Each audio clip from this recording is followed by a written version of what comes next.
You're listening to Music Tectonics.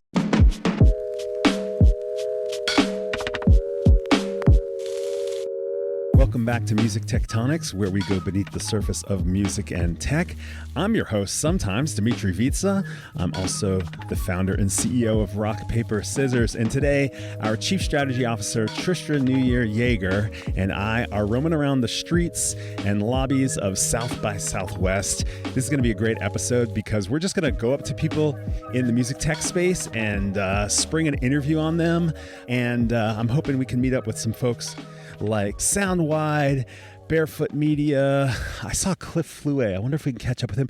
Beethoven. You know what? I think I'll sit down with Mark Miller, the head of LabelCoin, who we partnered with this year to do some cool stuff at South by Southwest. Let's go out to the street and see who we find. Colin. Hey, Colin. Hey, is that you, Colin? What's up, man? It is indeed me, Colin Ramsey. You're with Forecast, right? Yes, correct. What do you do there, and what is it? So Forecast is a music tech startup. We have a piece of tech called the MVP, which makes running time-synced video and lights for live touring artists a lot more simple and affordable. It's like an actual box, right? It's not just software alone. It is actually a box, and I have one here in my utility pants that I just pulled out of. Yeah, that looks cool. Okay, it's very small. It's like the width of a coaster and maybe 4 coasters thick. Very small. Yeah, about 3 or 4 inches by 3 or 4 inches. Super lightweight. Fits in the palm of your hand. Throw it in a bag, and you're good to go. What are these plugs here? So the way the MVP works is it essentially listens to MIDI signal either from an Ableton session, your playback session, or from any hardware controller, and it triggers video clips or lighting cues based on that input. So you've got a USB that can take MIDI in, and then it outputs video to HDMI and lights DMX signal over ArtNet, which is basically like an Ethernet port. So it's like an interface between your computer and your video. Yeah, so for most artists using it, if they already have existing playback session, they just run a MIDI track out with a couple MIDI notes penciled corresponding to the video clips or lighting cues that they want to sync with their session. They plug that into the MVP and then out to their lighting package or their screen or projector, and then everything kind of works from there. You don't have to worry about it. Awesome. So how's South by been for you? It's been great, a little exhausting. I'm powering through the last day today, and then I fly out tomorrow evening, but I'm going to just take it easy and catch up with my friend that I'm staying with. What are 1 or 2 highlights that you've had so far? Oh, man, 1 or 2 highlights, putting me on the spot. Okay, how about this? What did you come to South by for? So I came primarily for meetings, and I will say I knew this would happen, but it always ends up being even more than you think, where you can lay all your plans and have your schedule all dialed in, and then you get there and then everything falls apart, and you're kind of just rolling with it. So I feel shameful admitting that the first day I was here, I didn't even see any music because I just got caught up in meetings and mixers and happy hours and things like that. So I caught a little bit of music yesterday, had some great hangs, met up with the Sony Japan folks. Today I'm trying to see a little bit more music. So I just came from the BMI brunch, which is always great. And then later today, I'm going to go try to catch some of the Wasserman showcase and see Danielle Ponder, Yeah, she's great. She's amazing. And I caught a few songs of her yesterday. She was playing a different party, and then I had to jet. So I made sure to put it on my calendar to go back and catch the rest of her set today. And then I'm going to go try to see Big Frida later at the Mid-Citizen party. He's always fun. And then Bombing Tiger, I think, is the other one. And then, that sounds great. And then late night, I got to push through into the late night hours for Toki Monsters having a sort of club night. Your calendar sounds awesome. I wish I could stay longer and go to everything you're going to or hoping to go to. Yeah, but you're probably getting more sleep than me. So. I don't know, man. It's been rough. But in terms of sessions or business or even topics, are there any topics that are on your mind in the industry while you're at South by? Anything you were hoping to get more info on, or is it mostly just biz dev? You're looking for management companies and artists and stuff to try out the MVP. Yeah, a lot of biz dev, but I always say that the biz dev stuff kind of cuts both ways because for me this is an opportunity to meet with people on the ground that are the end users for our tech, but also get feedback from them This tech was built on the road, on the stage, for artists solving a problem. So we really try to listen to what they need and see how we can help them. So it's always fun for me to, talk to different people. And on the one hand, it'll be, an artist who tours by themselves and wants to use it. And then yesterday I ran into a guy who does, video walls and production for stages all around South by in Austin. And, he wants to put our tech in all his different venues. So kind of just seeing where people pop out of the woodworks and how we might sort of help them achieve what they're trying to, the show they're trying to put on is. It's cool. The product is called MVP, which is kind of an interesting name. We call the Music Tectonics podcast an MVP, minimum viable podcast. Yeah. So it's funny because we always joke about the name and everyone always asks what it stands for. And I think I can say that Human, who's the founder and CTO of the company, who was gracious enough to bring me on to help with the business side, he's been working on this for 7 years now, and it originally was MVP in the sort of most valuable player sense because it's really like a workhorse you can just kind of fit into anywhere in your setup, and it does its job well.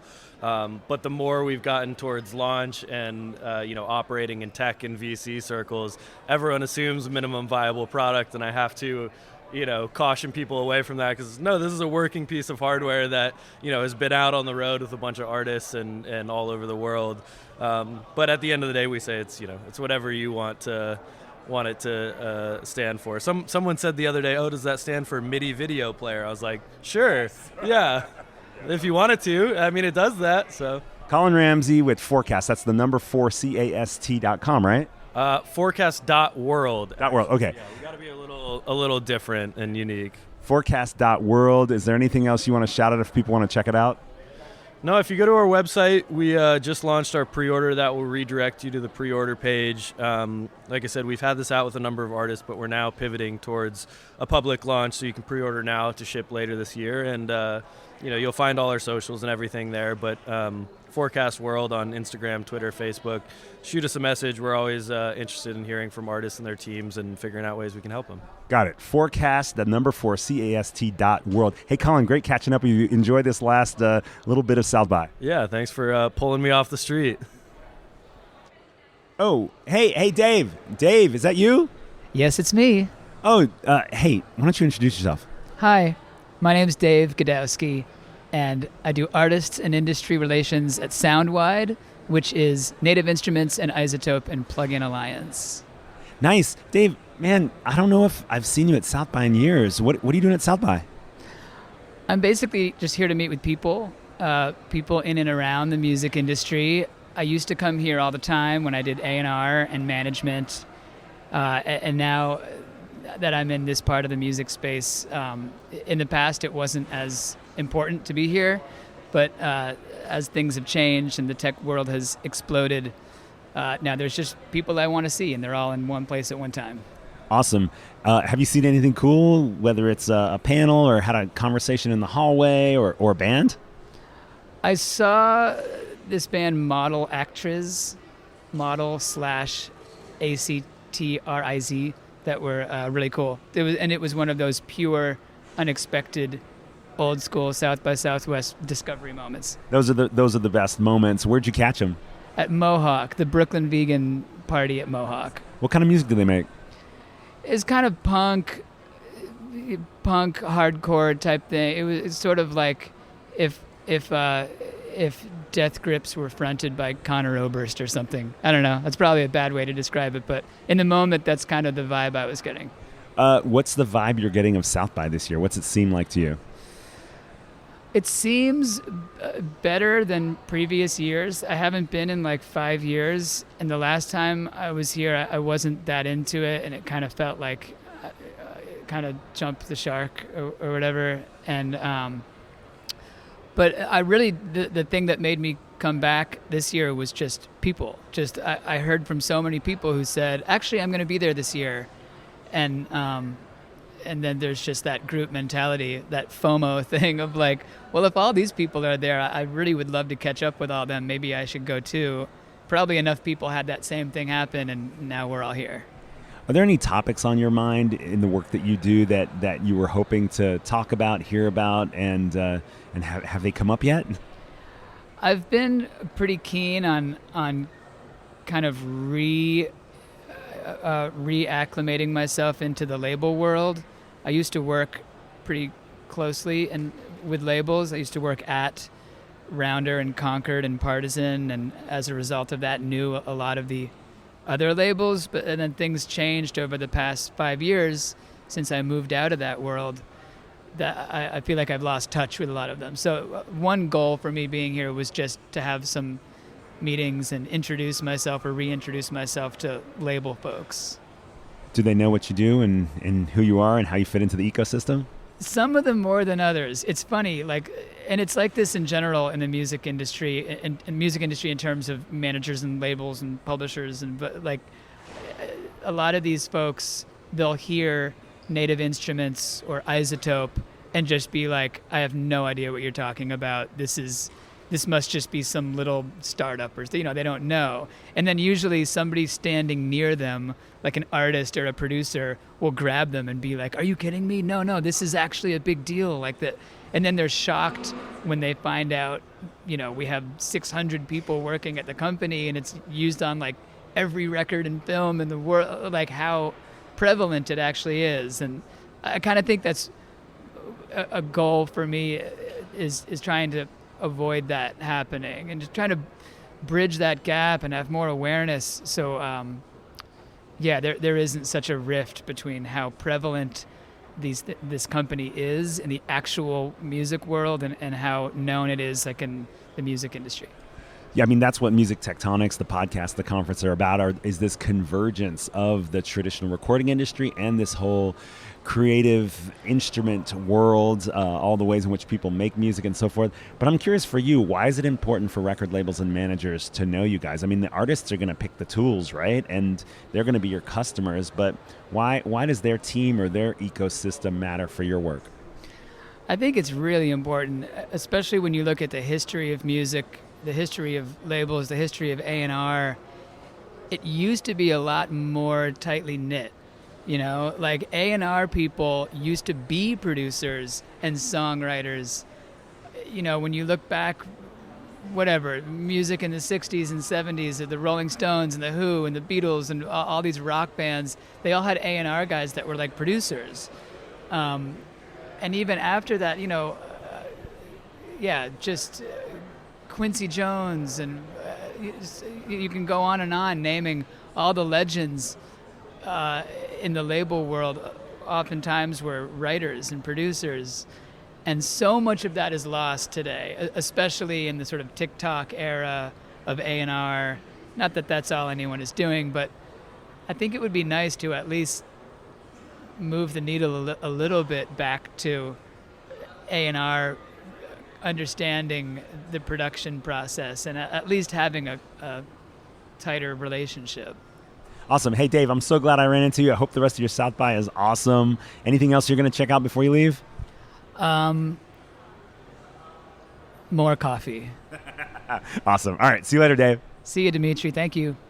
So you got a little bit of a taste of what we're doing here, running around the streets and venues at South by Southwest. We actually sat down a little bit longer with Mark Miller, the CEO and founder of LabelCoin. Let's go over to that right now. Hey, it's Dmitri with Music Tectonics. I'm here at South by Southwest, and something kind of interesting happened last night. I was at a show of a band called Dawson Hollow. They're all 5 siblings. They harmonize genetically perfectly. You've got, regular setup plus fiddle in there. And people were loving it. Really cool band. Definitely check them out. But in the middle of their set, they were like, this next song, if you want to invest in it, just take out the LabelCoin app and you can invest in our song. And I was like, has that ever happened ever before anywhere on any stage? And here we are at South by Southwest. And I was like, well, let me find out about this app, LabelCoin. So I'm here with the CEO founder, Mark Miller of LabelCoin. Hey, Mark, how's it going? Hey, Dmitri. Going awesome.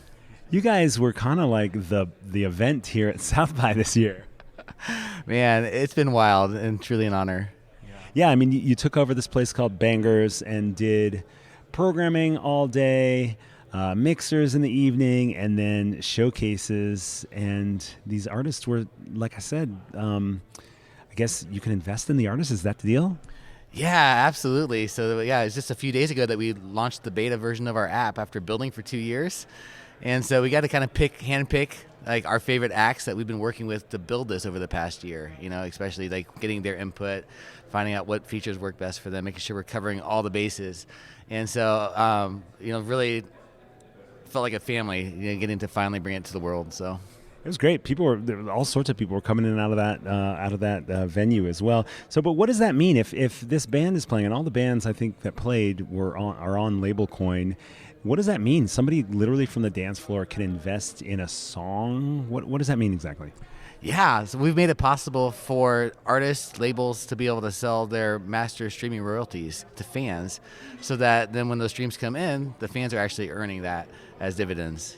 I mean, it's such a different, it was just, I think what struck me is it's such a different ask being on stage to say that versus come to the merch table. And obviously in America, people don't say tip us either, but here there's a way to sort of like engage financially with artists that you're enjoying while you've got a drink, while you're dancing, while you're falling in love, and you pull out your phone and have this mobile-like experience. Yeah, 100%. I mean, and I was an artist for 10 years. And like the norm, as I'm sure you're aware, is we're used to always having to beg people and always ask them for, please support us. Like, we need help. We're starving. We're trying to pay our bills. Please, any way you can. We do it through Kickstarters, through Patreon, through tip jars. Hopefully someone buys our merch. And it's just, it's not really fun for the artist. It's really hard for, even fans get totally fatigued from it, even the most generous. And so when it came up of a way to be able to actually have a mutually beneficial win, where it's like, hey, this benefits the artist now, but also this can be a great investment asset for the average fan, and let them be a part of this in a new way that's really partnering, like you're owning part of their career. That's what got us really excited, and so it's really neat to see people like you get to actually experience it. So just so we're clear on the technicalities of this, traditionally, artists will have publishers involved with helping them monetize the compositions and songs, and labels to monetize the recordings and do the marketing and things like that as well. In this case, and those publishers will sometimes change hands, right? Somebody might sell the rights of a certain catalog of songs to another publisher, or there might be a publishing administrator. Well, to be clear, this is not about selling the publishing rights, is it? Not at this time, though we do plan to expand into that in the near future. So what exactly is it? What are you investing in if it's not the actual rights of the song? So technically, it's the master digital streaming revenue share. And so basically what that's saying is they're buying the rights to earn that revenue, but not the master itself. And that was really important to make that distinction because, as you know, if you're an artist and you want to get your song synced anywhere, everybody who owns it has to sign off on it and say, yes, this is an appropriate use of this song. And so that's not tenable if you've got 1,000 people invested in your song. No one's going to sync that. And so we had to come up with a way to be able to let people benefit from the profit without actually taking away what the artist can do. So as they say in the financial industry, this is a new asset class. Yeah, exactly. Got it. So you kind of have to if you finally got your head wrapped around how rights work in the music industry, now you have to wrap your head around the fact that there's this almost abstracted class now. Yeah, which is really fun, right? Because if you've invested before, say into Apple or Ford or whatnot, there's nothing you can really do to increase the value of your stock. But with music, there actually is. Because just by streaming it yourself, but two, by sharing it with your friends, getting it around there, bringing them to shows and letting them experience it, you can actually raise the value of your asset, which is crazy. That is crazy. I hadn't thought of that. That's a trip. I guess you can pass articles around about how good your stock companies are doing. Maybe being an advocate for Apple. Sure, yeah. I've seen people do it. Got it. So now, what were you doing before this? You mentioned you were an artist. How did you get from there to here? It's a wild journey, like just how life goes, right? And it all seems like a crazy, winding road until you look back at 20 years later and you're like, wow, that was actually pretty much a straight line that it all had to come into place because like I started as an artist. I didn't know anything about what I was doing. I just knew I was supposed to do it. And so out of college, I was playing, small house shows and venues and barely surviving, working at a recording studio part-time. Then I met my wife, and I think I've shared this story before, but on our honeymoon, she told me she wanted to quit her job and join me in music full-time. And I said, okay, that's great, A. And B, we need a new business plan. So then we discovered the college market with NACA, APCA, went to all those conferences. About 50 of them I think I've been to at this point. And we were able to build up a business to where we were earning, $120,000 a year, by 2015. And we're like, hey, this is great. We're doing it. Like we're able to pay bills and, buy a townhome in Nashville and all this. And then we had our second child and just felt really strong that like we were supposed to get off the road and help other people do what we did. Like now that we figured it out, so to speak, how can we help people that are way more talented than us have with way higher ceilings be able to succeed? And so we started an artist agency in the college space. And a lot of people off of The Voice, American Idol, and some of the artists that were there on the showcase, including Dawson Hollow, were actually signed to that agency. Oh, gotcha. Yeah, and I was just shocked to discover that these people that had way bigger followings than us, like my wife and I never had more than 3,000 followers, right? But like these people that had way more notoriety, were way more talented, that we were out earning almost all of them, and most of them had second and third jobs. I'm just like this is stupid, right? And so, by 2019, we were blessed enough to be voted the College Agency of the Year by all the colleges. And, we had our artist that year won the awards like Band of the Year, Entertainer of the Year, Female Artist of the Year. And 2020 is supposed to be our first profitable year ever as the agency, and they're like, hey, this is awesome. Here we go. And then we all know what happened in 2020. And so it was then that I met my co-founder, Chad Peterson. And so Chad was an ex Wall Street investment banker and VC analyst. And so he actually was on Wall Street in 2008. Another pivotal moment in history when the stock market crashed and millions of people lost tons of money, but the Wall Street people especially were devastated. So he lost his job along with a lot of his friends, and he started a nonprofit called the Wall Street Exodus. When he took 12 execs that lost their jobs down to Haiti for a year to help build up communities and like teach people how to do small businesses in Haiti. Amazing. Right? Like really, really cool. And from that point on, he pretty much was mostly in nonprofit work from that point. And so, fast forward, he's living in Nashville and doing like sports clinics and things like that there. He used to play football for Michigan, University of Michigan. I gotcha. Yeah, and so that was kind of his world. And sees what happens with 2020 in Music City. He's like, man, I don't know much about music, but this looks a whole lot like Wall Street 2008, but for music. And so he's like, well, I don't know how to help, but I can start a nonprofit. So he started one called Hope 20. Now Hope Forward, and they got a large grant from the government, and then just trying to figure out how best to utilize that and serve artists. And so a mutual friend connected us and said, hey, Mark can help you help artists. And we got to help him some with what he was doing, which is really, really cool. And as we started progressing more and more towards the end of that, we're like, hey, how do we not just help artists survive this period, pay their bills, have groceries, and get through, but actually thrive on the other end? And that's when he shared this idea initially for sports, trying to think of how can you look at, because minor league sports are very similar to music, right? Because you're working really, really hard in the minor league, or you're super talented, but you're making pennies, and then you get signed, get into your major deal, and all of a sudden you're boom, right? But it's that top 1% again. There's nothing in between. Yeah, exactly. And so he's like, so initially they were thinking, how can we figure out what an athlete could make, bring it forward, and let people invest in it as a suite of, athletes, and then have a new way for them to be able to survive through this. And he said, would this work for music? And my wheels just I was like, boom, like, holy cow, this is crazy. Like, what an idea. And so I just thought about it more, and I'm like, okay, Chad, what if we focus specifically on songs, making songs investable, and utilize blockchain technology and what's going on in this space? And talking about how that winding river that goes into the straight road, like I was under our artist agency when we were trying to do some pivots and things. We started a VR company under an esports division to try to create like contactless experiences that bring people together with virtual reality escape rooms. And so that's cool, right? It was really fun and wild, and I was nerding out on it for sure. But like, because of that, I had bought a ton of high level gaming computers, which it turns out they can also mine crypto really well. So I started mining crypto and really diving into that whole, blockchain space and getting to know all the different projects in Web3. And now that I got this crypto, where should I invest it and how should I do it? And started really learning pretty deeply on that. And so when Chad presented his idea, it was like, oh, this is a perfect use case, that this is what it's built for, that all of a sudden we have this that is what we need for this kind of project. And so when I presented that idea to him, he's like, well, I don't know a whole lot about either of those things, but if you do, then let's go.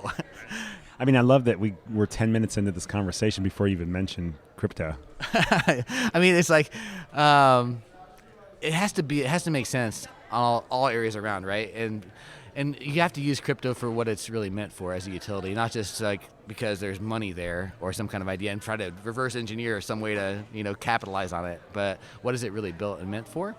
And so we don't advertise it widely because most people aren't ready to really learn how to use a MetaMask wallet, a 12-seed phrase, anything like that. So we use it right now on the back end, kind of more Web 2.5, if you will, to where we're using it for what it's meant for, but the average user has no idea they're using crypto or blockchain. Right. So as far as, do you call them fans or investors? Kind of both. Songholders is kind of their official title, but yes. So they're opening a mobile app and they're looking for songs maybe that they've heard, or they're just perusing to see what's on there, and then they do this whole transaction with a credit card? Yeah, credit card, bank transfer. There's different avenues to do it. But what's cool is that they actually can see in there what kind of return to expect. And we felt like that fan education was really important because they have no idea how much money is really made in music. If you have 1 million streams, they think you're like banking hard, right? We're really $4,000 to $5,000, if you're doing well. And so we put in there streaming analytics so that they can see, one, of course, how well that artist is doing as a whole, what are the monthly listeners, or they're trending, how many streams that song has, and then how many streams at this price point would it take for them to get, say, a 10% return. If they want to get $1 a year from their $10, okay, it's got to have 500,000 streams. And then they can say, do I think it will get that? And so helping them make more realistic expectations and investments. Cool. All right, we're going to take a quick break, and when we come back, I want to ask you about your South by experience. We will be right back. Shaylee here. Join me online April 5th, 2023 for Meet the Innovators of NAMM, a free online event. Whether you're going to NAMM or not, find out where the innovation is happening in music gear.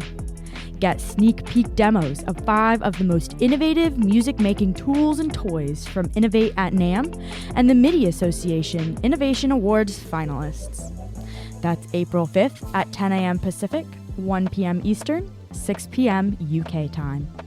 Register for free and learn about our next seismic activity online events at musictectonics.com.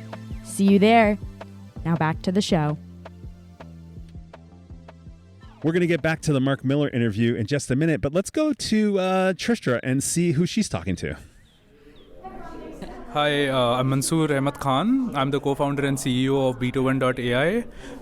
We are an AI music startup which serves content creators to make original music for background music of videos, podcasts, and games.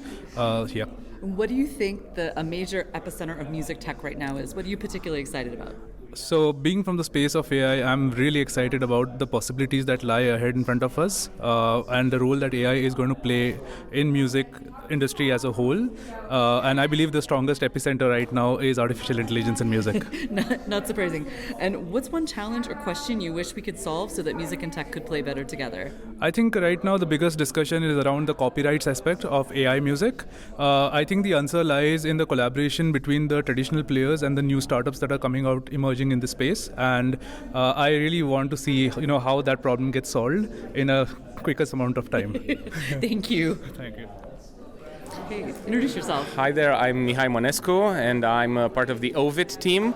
Ovid is a global software technology that helps live event organizers set up their events and do some economy in it. So basically sell tickets, NFT tickets, and live shopping technology for brands that want to go live and sell their products online.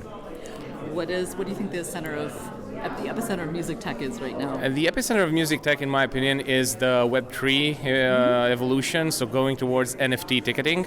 And this is what we're doing at Ovid, and we think that this will change the way the music industry works, because the ticket is not going to be only a ticket. It will be a gate to experiences. You can pack things into the ticket, you can have benefits, you can have like VIP meetings with the artists. So it kind of gets you that community feeling and the place where artists will really get to connect real time with their audiences. Awesome. And what's the challenge we should solve? The challenge we should solve is try to be more decentralized, try to own the event more. I mean, use software technology to sell your own tickets. You do your promotion for your event, so obviously, why not get all the money from that? Try to be creative and try to use this amazing technology that is growing on your side, because technology shouldn't scare you, but it should be an enabler. So, just ask yourself not why, but why not. Okay, I'm back here with Mark Miller, the founder and CEO of LabelCoin, which is kind of had the place to be at South by Southwest on Rainy Street this week. And how has your South by experience been? Obviously, you've been running a 2-day activation, so I know you've been super busy. You guys had panels, you had showcases, you had booths, you had partners with booths, you had a podcasting studio. I probably should have done this there, but it was just last night when I saw Dawson Hollow that I was like, oh no, I got to talk to this guy now. But what's your South by experience been like so far? Unbelievable. I mean, I'm almost speechless with how it's been. It was really amazing because like South by brings together so many innovative minds who have been serving artists for a long time, and also trying to figure out these problems that we're all trying to solve. We all know it's here, right? We've been struggling with it for many years.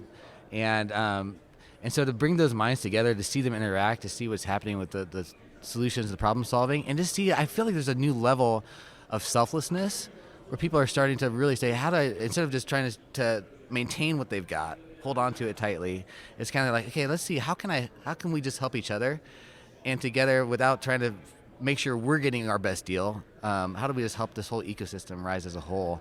And I feel like we saw that happening all in conversations all over the venue, and the panels, which were just incredible. Like, it was just humbling to get to help facilitate that space for all these like brilliant minds. I'm just like, wow, what you've done and what you're doing, like, just blow my mind. And the fact that you're here talking with this person over here, and we can all learn together and grow. And I think the future is really, really bright for music. Awesome. Cool. Speaking of the future, so you launched now here at South by LabelCoin. It's out there in the public. People can now make these investments. You've got some artists already on the platform. I guess next phase is to get more artists and more of these song holders. Yeah, absolutely. So, yeah, we're excited. And there's been so many great conversations. We expect to bring on a lot of labels, post this. But both artists, labels, and our manager, they can all sign up on our website. And we would love to start onboarding them into what we're doing. And what do you think is going to happen at this point? Like, I guess it'll be a new revenue stream for those artists. It'll also be a new revenue stream for fans/investors. Yeah.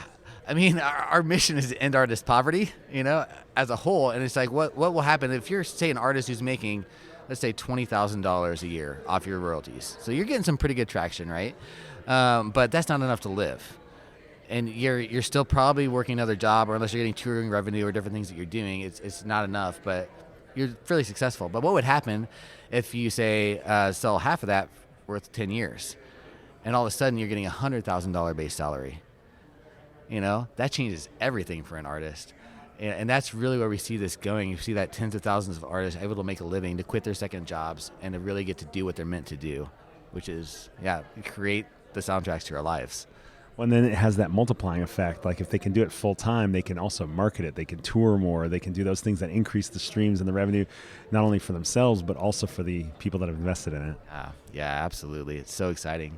So how do you go about onboarding more artists? So we've got our awesome artist onboarding team. So they'll probably be talking to Deshaun, Edward, some of those people that are in charge of that process.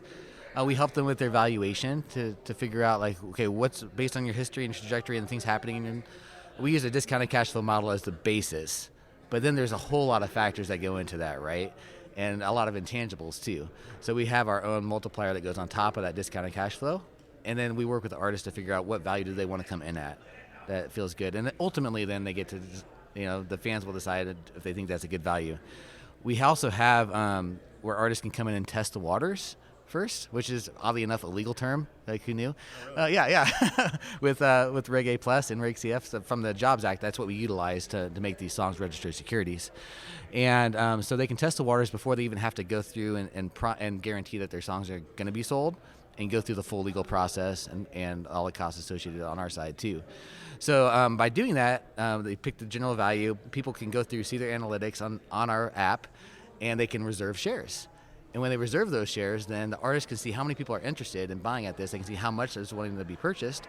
And then when they go through that process, then all those people that reserve shares will be notified, hey, the song listing is live. If anything's changed, here's the changes. Do you want to confirm or change your order? And so it's a great way for artists to kind of test it out without risk, and also just to see if make sure they're in the right valuation. That's super cool. I mean, you could get a lot of, I've seen these like different apps and platforms around like pre-sale of tickets, and then once there's enough tickets sold, somebody can book the venue. And this is like without actually having the tour either. Yeah, it's pretty great. I love seeing those people, what they're doing. It's brilliant. Very cool. So it's too early to really say what are some examples of success stories, but maybe a year from today, maybe at South by, or whenever it happens, we have to have you back on the podcast so you can tell us like some artists whose lives have been changed by this new style of fan engagement, investment, monetization, et cetera, and see what that looks like. But that's going to be super, super interesting to see as well. So this has been a great launch for LabelCoin here at South by Southwest. What's next for you guys? Are there more events coming up, or are you building more product, or is it really about getting both sides of the market onto the platform? Yeah, there's so much happening in parallel at like all times. Of course, after this, we'll be working on formalizing all the partnerships, all the great things that we've had going on here, really onboarding the labels, working on integrations with other partners that make it easier for artists to be artists and fans to engage. But then we have a very robust roadmap and a lot of problems we want to solve. So, from here, like the next things on the plate, curated collections, which are song mutual funds. So that's so cool. My mind just got blown. Right. And what's really exciting about that, like from the beginning, we thought we don't want to disrupt this field. It's more of an inflection point. Like, how do we come into this and look at the best interests of everybody involved in music? That's, of course, the artist and the fan, but it's also the music industry. It's people like the distributors. It's people like the playlisters, the influencers. All these people have a stake in it, but many of them aren't earning much either. And so how do we do that? And so the song mutual funds, we're going to allow anyone to be a curator. Initially, it's going to be some selections while we're testing it out. But the curator who puts those songs together earns 5% of the royalties that are from what's invested in their fund. And as a fan, it's great because, like, hey, Dmitri, you have great taste in music. You know it's going to break. I'll put instead of putting my $100 into a song, I'll put it into your fund and trust that I'm really hedging my bets that, hey, some of those songs are going to really blow up. That's great. I could imagine not only playlisters, but music journalists and DJs and other artists wanting to curate. So basically, you're able to monetize your curation, your discovery, your human discovery of music, and help become like you're curating a mutual fund, like you said. So like you're helping people find the stuff to invest in, but partly through taste. Exactly. So that's coming in the future. That's super awesome. You've mentioned the label partnerships.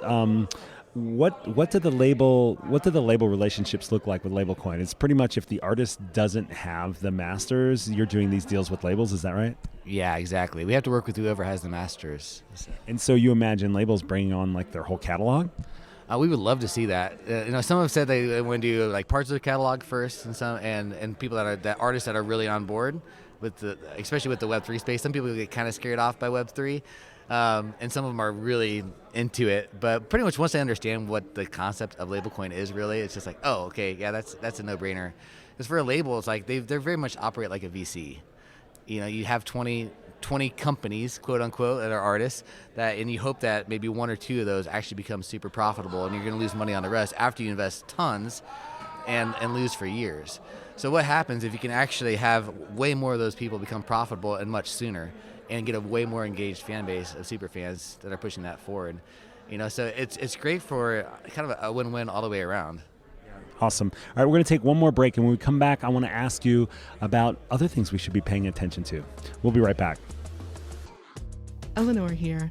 You know that Music Tectonics is made by the music innovation PR firm Rock, Paper, Scissors, but we rarely get to talk about our work on the show. That changes now.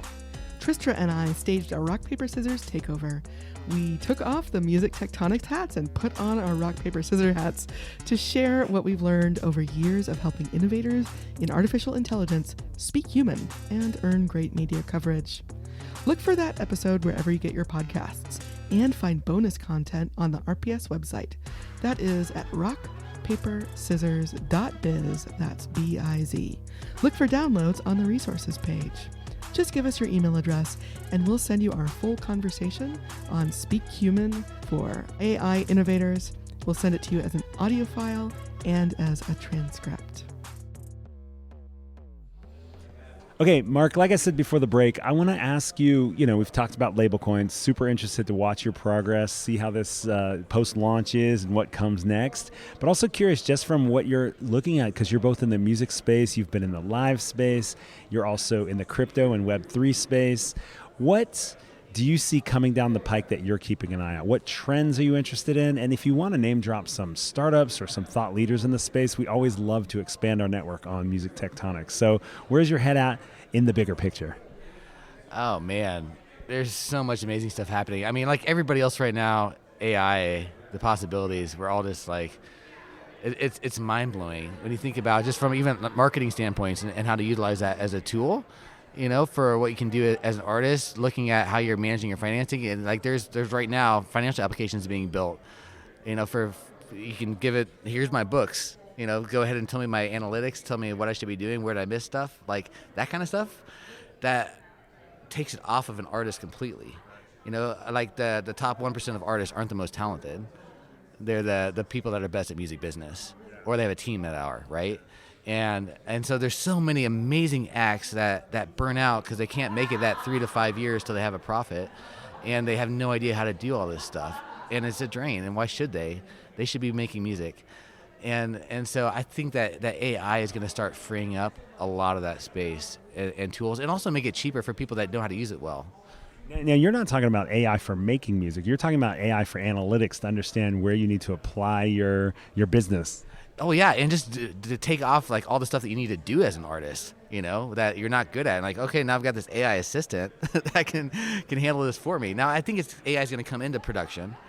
There's no doubt about that, and that's not a bad thing. I mean, you go back 10 years and you used to kind of mock somebody who was on stage with just like tracks, right? They kind of like, are they serious? Like, where's the band? But now it's like, it's so fresh. You have amazing performances, and you're totally cool with just seeing a singer and a DJ, and people have gotten so used to the samples and to all the programming that's being done, and it makes this huge full sound that's so much easier. And it's like that's tech advancing in a very short time. I think we're gonna get there too. Where it's like I had a professor that used to say, if it sounds right, it is right. It doesn't matter how you got it. So if you use auto-tune, that's fine. If you use these different tools, it's fine. Is it connecting? Is it getting across what you're doing and connecting with the human spirit? And if it is, awesome. So AI is going to do that too, for sure. So speaking of professors, are there any thought leaders, any outlets that you read, any podcasts? Where do you go to get inspiration, whether it's specifically keeping track of trends in the music industry, or you seem like a big picture thinker? Even if it's bigger than that, that's cool too. Where do you go for knowledge and inspiration? That's a hard thing to answer because it's all around, right? Like I love asking questions of everyone I meet because there's so much brilliance, and so I pick up a piece here and a piece here and start putting it all together. And it's just like in our industry, and even at Bangers where we were, there's 500 people that each one of them has something that way more than something, hundreds of things that I could learn and apply to what I'm doing. So just by asking questions around me and saying, like Dmitri. As a parent, for some reason, there's a Sesame Street Big Bird quote. Big Bird would say, asking questions is a good way to find things out. So, but and also it reminds me, Clayton Christensen, the writer of The Innovator's Dilemma, had this follow-up book called The Innovator's DNA, and he said all innovation, actually, there's nothing new. Everything all the carbon that's in the world is already here. So anytime we create something new, it's actually taking seemingly unrelated things and putting them together. And he said that's the first skill of an innovator, and the rest of the characteristics are how do you find those other things, those disparate things. And one of the big other characteristics is asking questions. Brilliant. I love it. Awesome. Mark, this has been great. Thank you so much for coming on the Music Tectonics podcast. I guess technically we came to South by. This has been cool. You guys had such a great event. I've been hearing about it from everybody. Everyone that showed up was like, that's a highlight of the event. You did such a great job, and I'm so excited to see where Label Coin goes next following your journey. So come back on the show again soon. Love to you. Thank you, Dmitri. I'm glad I got a longer sit down with Mark from Label Coin. We have a couple more interviews we took on the streets and in the venues at South by Southwest. Let's go to the next one. Hey, Cliff, what's up? Hey, Dmitri, how you doing? I can't believe it. South by Southwest, you run into everybody. Cliff Flouet, you are an advisor at 11. You're an attorney with Lewis Silken, a partner there. What the heck? Have you ever even been to South by? Young man, my first South by Southwest was in 1996. What? I was in diapers. I think we're the same age, actually. How's it going? How's your South by going? It's been great. I've been here a whole week. Here a week, try the chicken. But it's been great. It's been tiring. It's been exhilarating. A real change from last year, as you know. Numbers are up. Lots more companies around. Yeah, it's been great. Yeah, it's good to see a little bit of a bounce back coming. Hopefully next year is going to be even stronger. Why do you come to South by? What are you doing here? I often say that if I was told I could only ever go to one conference, it would be South by Southwest. South by Southwest would be the only one that I would go simply as a delegate. Everyone's here. Yeah, definitely. You want to say real quick for folks that haven't met you yet, what exactly do you do? So I'm a lawyer by training, but I identify as legal curious.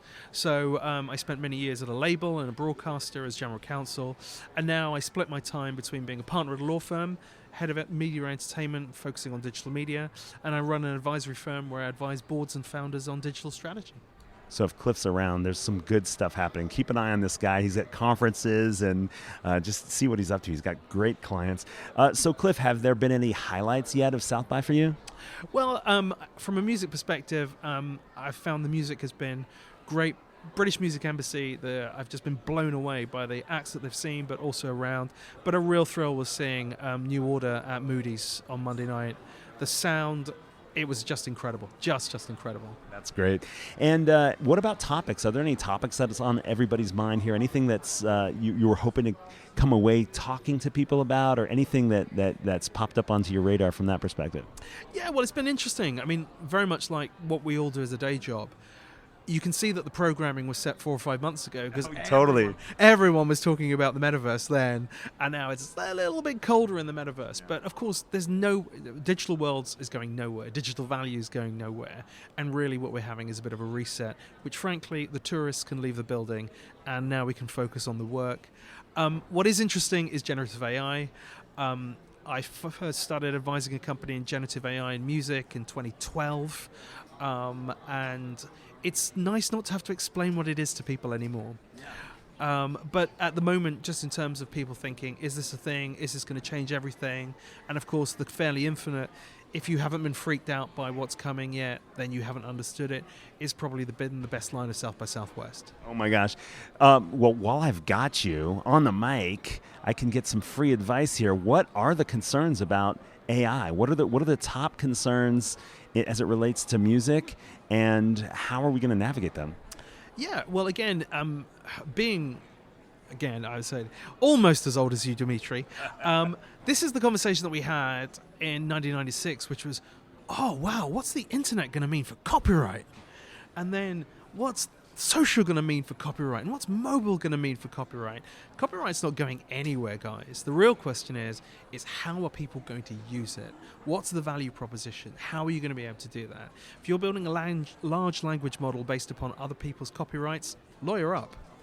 If, as now we're looking, is a move from generative AI to compositive AI, getting AI to understand moods, discovery, personalization, and also when and if the industry can get its shit together to put a licensing in place, we all stand to make a lot more money. But if we're just going to sit back and try and stop it, It'll go like the first few years of the internet did for the music industry again. It'll go like for the first few years of UGC for the industry again. So there's kind of two pieces. Like there's this complementary AI, this stuff that's actually just helpful for that metadata and for discovery and all those kinds of things. And then on the generative side, there's this concern about copyright. Is there ever going to be a way in which the reference material that gets used for training AI can be tracked and or licensed and or monetized? Is that even possible once it's been mashed up in so many ways? Well, again, I mean, a lot of people thinking this could be a blockchain use. You can see that in relation to language models because, how they've managed to understand it. Really, there's an opportunity here to really build licensing models fast. If you build licensing models fast for these AI companies, they'll pay you. If you haven't got a license that they can get, they're not going to pay you. That's pretty basic economics there. One last thing on this topic, and I've wanted to ask somebody this for a really long time. I may have even mentioned it on one of our podcasts.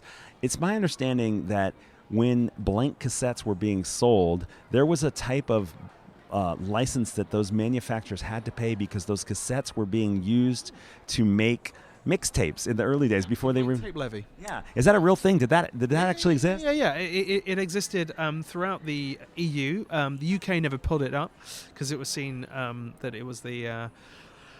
But like much of the continent, it was seen as collaborating with the enemy. But they made a shit ton of money, and for many, many years, one of the largest things that phone companies had to pay was the levy that had to be played on any blank disc media. So it started on tapes, and it's even on hard drives. And every hard drive that was sold, X amount was done. A highly pragmatic way of being able to deal with it. This is the thing. I am seen as a copyright denialist by some. I'm not. I'm a licensing absolutist. If you can create a way that people can get paid, they will take it. Or, as some of my colleagues do in the legal, if you're still arguing the percentage of the proportion of a mechanical and a download and a performance in a stream, you've already lost the argument. Build a model to get paid. Mic drop. That is Cliff Flouet on the streets of South by Southwest. Thanks for coming on the podcast. Thank you for having me. Thanks for listening to Music Tectonics. If you like what you hear, please subscribe on your favorite podcast app. We have new episodes for you every week. Did you know you can dig deeper into all our episodes with the show notes at musictectonics.com. While you're there, look for the latest about our annual conference, sign up for our newsletter to get updates, or get the Music Tectonics app for music tech news. Everything we do explores seismic shifts that shake up music and technology the way the Earth's tectonic plates cause quakes and make mountains. Connect with Music Tectonics on Twitter, Instagram, and Facebook, and find me, Dmitri Vietze, if you can spell it, on LinkedIn. Bye-bye. You're listening to Music Tectonics.